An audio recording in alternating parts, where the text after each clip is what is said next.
दोस्तों, जहां सुमति वहां प्रगति, ये कहावत भारत ने सच कर दिया है। भारत ने जब से अपने 200 अरब डॉलर के सैन्य में निवेश करने का ऐलान किया है, तब से दुनिया के बड़ी शक्तियां भारत के इस फैसले में हिस्सेदारी पाने के लिए ललायत हो गए हैं। लेकिन रूस ने अपनी पूरी ताकत झोंक दी है ताकि वो भारत के इस बड़े रक्षा बजट में अपनी मजबूत उपस्थिति दर्ज कर सके। आखिर ऐसा क्या है कि रूस भारत पर इतना ताव लगा रहा है और भारत के लिए ये योजना कितना अहम है, चलिए जानते हैं। उसके पहले चैनल में जो नए हैं, चैनल को सब्सक्राइब करें और वीडियो को लाइक और शेयर करें और कमेंट में जय हिंद जरूर लिखें। दोस्तों, दरअसल भारत ने अपने 10 सालों में अपने तीनों सेनाओं के थल सेना, वायुसेना और नौसेना को ताकतवर करने के लिए 200 अरब डॉलर का निवेश करने का योजना बनाई है। भारत का इतिहास का सबसे बड़ा रक्षा बजट है, जो ये दिखाता है कि सैन्य ताकत को विश्व स्तरीय बनाने की ओर अपनी कदम बढ़ा रहे हैं। ये परियोजना के मुख्य उद्देश्य है कि आधुनिक हथियारों की खरीद और निर्माण, डिफेंस सेक्टर में आत्मनिर्भर भारत अभियान को बढ़ावा, सेना के लड़ाकू क्षमता और तकनीकी में सुधार। आप लोगों को बता दें कि भारत और रूस के बीच संबंध किसी परिचय की मोहताज नहीं है। भारत के रक्षा मंत्री की पुतिन से मुलाकात, उन्होंने कहा भारत और रूस की दोस्ती पर्वत से ऊंची और समुद्र से भी गहरी है। ये बयान न सिर्फ अमेरिका बल्कि दुनिया के अन्य देशों के लिए कड़ा संदेश है। रूस लंबे वक्त से भारत का बड़ा रक्षा साझेदार है। भारत के अधिकांश हथियार जैसे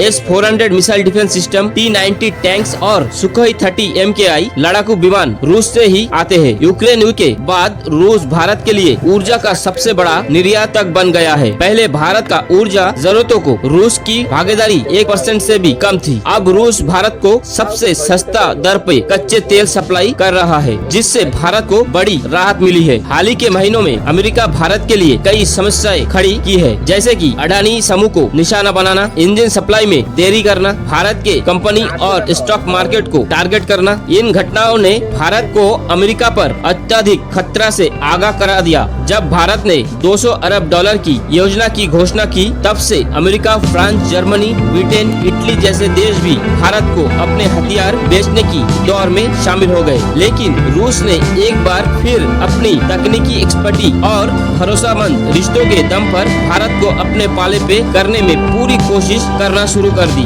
रूस के हथियार की लागत अमेरिकी और पश्चिमी देशों के तुलना में काफी कम है। रूस भारत को समय पर डिलीवरी देने का भरोसा देता है। जैसे S-400 missile defence system, Bharat और रूस मिलकर हथियार निर्माण के कई बड़े प्रोजेक्ट पे काम करना शुरू कर दिया है। भारत ने पिछले कुछ सालों में बहुस्तरीय कूटनीति के जरिए दुनिया के बड़ी शक्तियों के बीच संतुलन साधा है। हालांकि अमेरिका भारत का रणनीति साझेदार है, लेकिन रूस के साथ पुराना और भरोसेमंद संबंधों को नजरअंदाज भारत के लिए मुमकिन नहीं है। खैर, भारत का 200 अरब डॉलर सैन्य निवेश केवल हथियार का खरीदारी नहीं है, बल्कि ये एक भविष्य की रणनीति है, जिससे भारत अपना रक्षा शक्ति को एक नए आयाम पर ले जा सकता है। रूस ने भारत पर भरोसा जताते हुए इस योजना पे अपनी पूरी ताकत लगा दी है, लेकिन भारत इस बार हर कदम सोच समझकर उठाएगा। आप लोगों का क्या कुछ कहना है इस बारे में कमेंट्स में जरूर बताएं। फिलहाल इस वीडियो में बस इतना ही, मिलते हैं अगली वीडियो में। तब तक के लिए जय हिंद, जय भारत।